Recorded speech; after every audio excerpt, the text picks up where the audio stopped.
Well, of course, we know Canada has close ties to both the United States and Israel. Joining me now to talk about Netanyahu's visit and the timing is Michael Bell. He served as Canada's ambassador to Israel, as well as to Jordan and Egypt. Michael Bell is in Ottawa. Thank you so much for taking the time to join us today. I want to start by asking you your thoughts on what you think the Israeli Prime Minister wants to achieve on this now controversial trip to Washington. Well, the Prime Minister wants to ensure, so far as he can, that nothing comes of the Obama administration's effort to normalize relations with Iran and to reach a negotiated agreement on the question of the nuclear weapons. And to do that, they're teaming up with the Republican majority in the Congress to try to project this view and gain credibility for it among the American public and the Israeli public. I'm not sure it's working. Well, and he's also got that risk of the fact that he knows he's stepping over President Obama to speak directly to the legislature like this, and that it's not sitting well. So clearly, though, he felt that this visit was worth that risk of offending the current administration. Is it fair to read that into it? Well, I think it is. He may have underestimated the vehemence of the reaction, but the very fact that he went ahead and arranged for this, bypassing the presidency. You're talking in the earlier reporting about the fact that the president wasn't involved in an invitation or in that. The president, that is Obama, was not even informed that this was happening until after the fact, until after it leaked, when it was too late for him to intervene in any way other than he has, which is essentially boycotting the visit.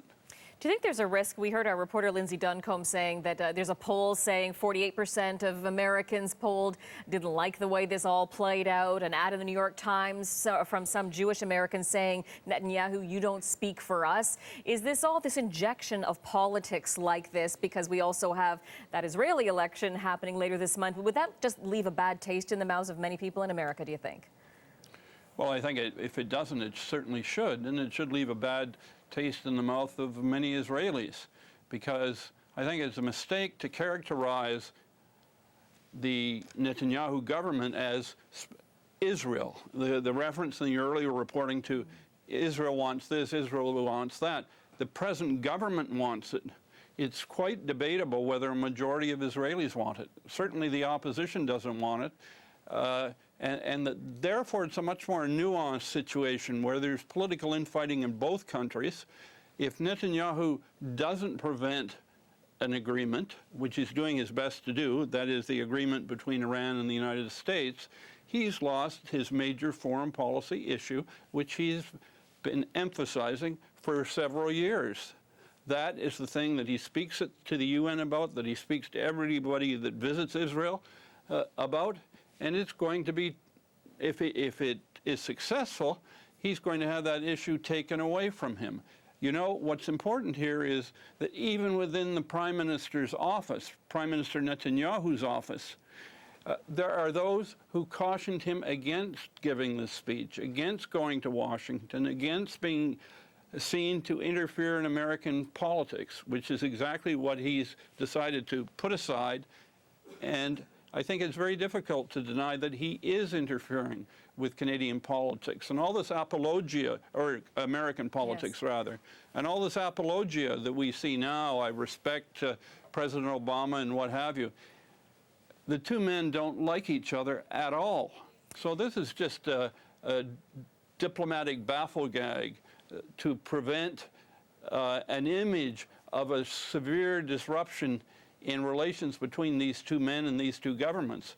And that is the case. The fact is there is a disruption, there is resentment, and I don't know where this is going to end, but I'm wondering if Mr. Netanyahu now, if it weren't for his ego, would decide that this was not worth the candle, that he would have avoided this had he known the vehemence of the reaction both within Israel and within the United States.